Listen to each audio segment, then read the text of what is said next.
Velkommen til Freshlands kontor. Og det vi skal kigge på i dag, det er vores Wheat avocadoer.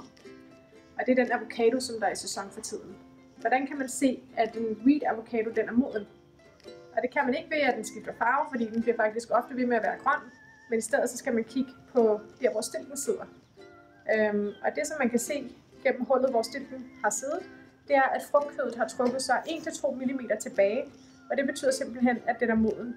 Den anden test, man kan lave, det er at trykke lidt på spidsen her. Der kan man se, at den er faktisk, når man trykker fingeren ind, så trykker man faktisk ind i frugtkødet, og det er faktisk blødt.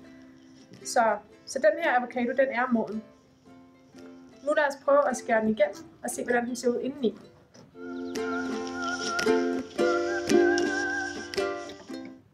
Og det, som man kan se her, det er simpelthen en moden Wheat avocado. Den har rigtig meget frugtkød, og den er rigtig, fyldig i smagen. Og samtidig er der det særlige ved Wheat avocadoen, at den bliver ikke misfarvet af iltning, ligesom andre avocadosorter kan blive.